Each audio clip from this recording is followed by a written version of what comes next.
नहमदुहु व नुसल्ली अला रसूलिल करीम, अम्मा बाद। मोहतरमा मुकर्रमा सदर जलसा, असातिज़ा इकराम और आए हुए मेहमानान इकराम, अस्सलामु अलैकुम वरहमतुल्लाहि व बरकातुहू। आज की इस वज़्फ़ में मेरी तकरीर का उन्वान है औरत की तालीम क्यों और कैसे। पिघलना इल्म की खातिर मिसालें शमा ज़ेबा है, पिघलना इल्म की खातिर मिसालें शमा ज़ेबा है, बगैर इसके नहीं पहचान सकते हम खुदा क्या है। अज़ीज़ ख़वातीन, औरत को मुस्तक़बिल का मेमार कहा गया है। औलादों की बिगड़ने की ज़िम्मेदारी औरत पर है। अगर वो चाहे तो अपनी तरबियत से अपने पूरे घर वालों को और ख़ानदान को और पूरी कौम को और पूरी दुनिया को संवार सकती है। गर्ज़ ये है कि तालीम ज़िंदगी का एक अहम जुज़ है। जिस तरह घर को रोशन करने के लिए ट्यूबलाइट की ज़रूरत होती है, ऐसे इंसान के दिल व दिमाग को रोशन करने के लिए इल्म की ज़रूरत है। इल्म एक ऐसी चीज़ है जो आदम अलैहिस्सलाम के ज़माने से चली आ रही है। मुअज़्ज़ज़ सामियात, इल्म एक बेमिसाल दौलत है। ये बंदे को अपने माबूद से मिलाता है। गोया के इल्म हासिल करने के लिए एक दूसरे पर सबक़त ले जाना चाहिए। और ये बात याद रखिए कि तालीम की इब्तिदा कुरान करीम की बाकायदा तालीम से हुई। गोया कि कुरान करीम की तालीम ही असल तालीम है, जिसके ज़रिए एक औरत बाइज़्ज़त ज़िंदगी बसर कर सके। मुअज़्ज़ज़ सामियात, क्योंकि एक पढ़ी लिखी औरत अपनी औलाद को बनाने और उनकी तरबियत जिस ढंग से कर सकती है, वो एक जाहिल औरत नहीं कर सकती। क्योंकि जब आलिम और जाहिल बराबर नहीं हो सकते तो उसके नतीजे कैसे बराबर हो सकते हैं। यह औरत उस चीज़ का नाम है जो बेटी होकर रहमत बनती है, बहन होकर भाई की इज़्ज़त वक़ार का बाइस बनती है, बीवी होकर बेहतरीन साथी बनती है और माँ बनकर औलाद की पहली दरसगाह बनती है। लेकिन उसे मालूम तो हो कि मुख्तलिफ़ हैसियतों में इसकी ज़िम्मेदारियाँ क्या है, और ज़ाहिरन है कि इन ज़िम्मेदारियों का इल्म तालीम के बगैर नहीं हो सकता।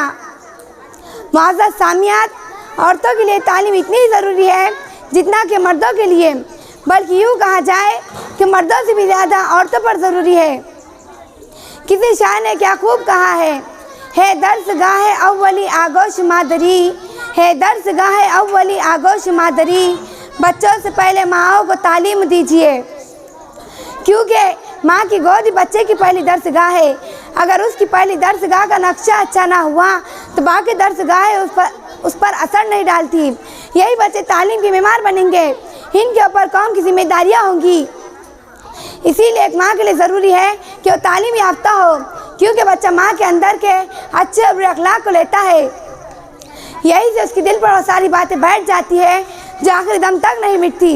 इसीलिए अपनी इन माँओं का काम है कि वो अच्छे कामों को पसंद करती है बुरे कामों को, क्योंकि बच्चा माँ को जैसा देखेगा वैसा ही बनने की कोशिश करेगा।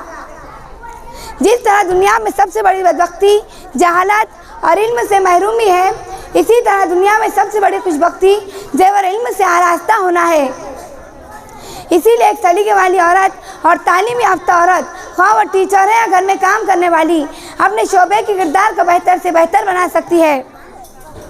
और औरत की अहमियत इस वजह से बढ़ी हुई है कि एक ख़ानदान और माशरती ज़िंदगी का वजूद औरत के बिना मुमकिन नहीं। मुअज़्ज़ज़ सामियात, मगर आज देखा जाता है कि इस दौर हाज़िर में सबसे ज़्यादा तादाद जाहिल मर्द और औरतों की है, जिसकी वजह से हमारी जो नस्लें बढ़ रही है वह भी इसी तरह बन रही है, और इसकी ज़िम्मेदार हम खुद हैं। और ये माँ बाप के आज बच्चे आवारा, तालीम और तरबियत से नाकारा नज़र आते हैं। अगर हम सही सलीके से रहना सीख जाते हैं तो मर्दों को भी हम सुधार सकते हैं। अफसोस, सदा अफसोस, आज हमारी माएँ और बहनें बारीक से बारीक लिबास में मलबूस और मुज़य्यन होती है। बाजू एक तरफ खुला है, गला दूसरी तरफ खुला है, और मेकअप करके हाथ में मोबाइल लेकर सड़कों और बाज़ारों में फिरती रहती है।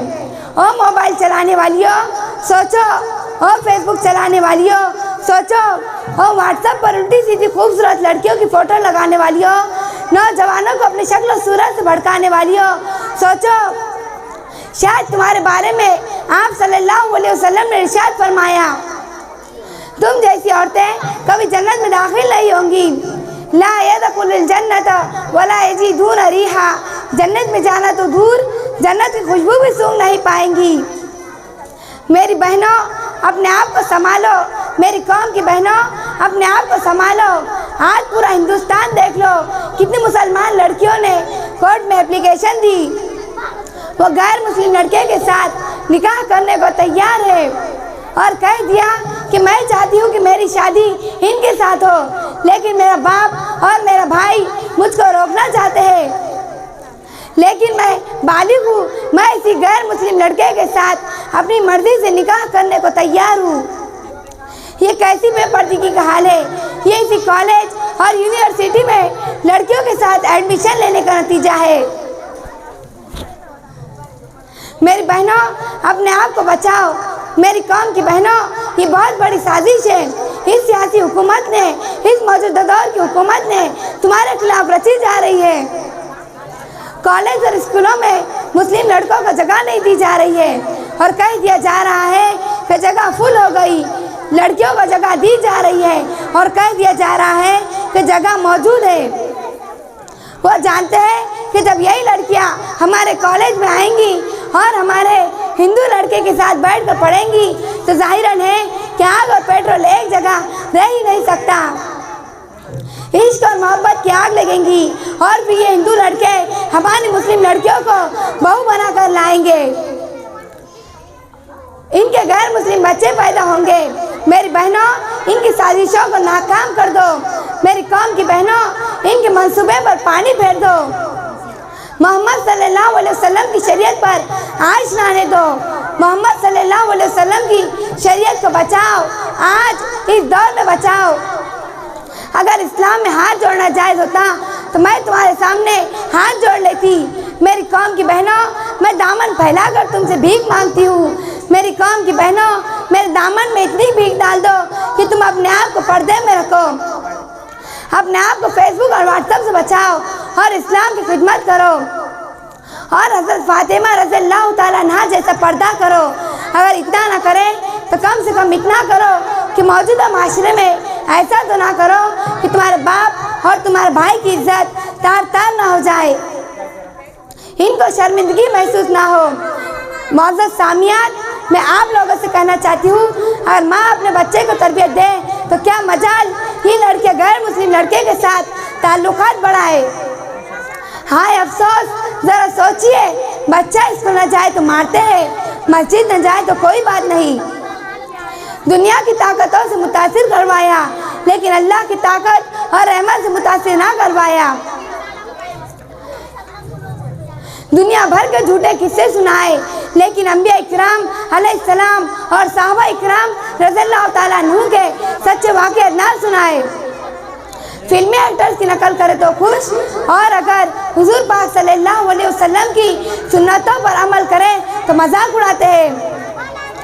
हाय अफसोस, सदा अफसोस। मेरी बहनों, मेरी गुजारिश है कि अपने औलाद की तरबियत दें। अगर तरबियत दोगे तो जन्नत के हकदार बनोगे, अगर तरबियत ना दी तो जहन्नुम के हकदार बनोगे।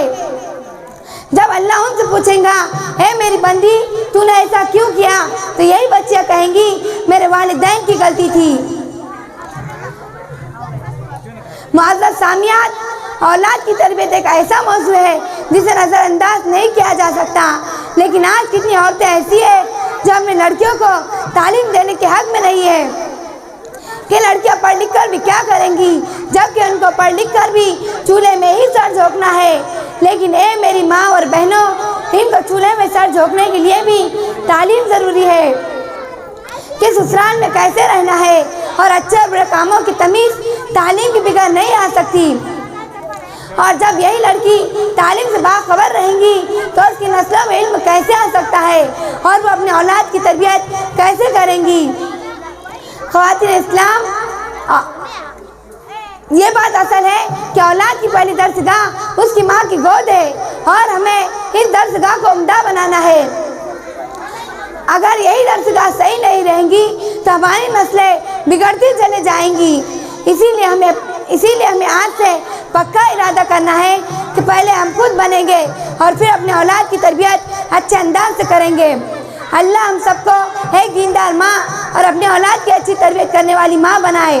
मैं अपनी तकरीर इस शेर पर ख़त्म करना चाहती हूँ तारीख के सीने में लिखी है ये हकीकत, तारीख के सीने में लिखी है ये हकीकत, एक औरत बदल सकती है कौम की किस्मत। वाखिर दावाना अनिल हम्दुलिल्लाहि रब्बिल आलमीन।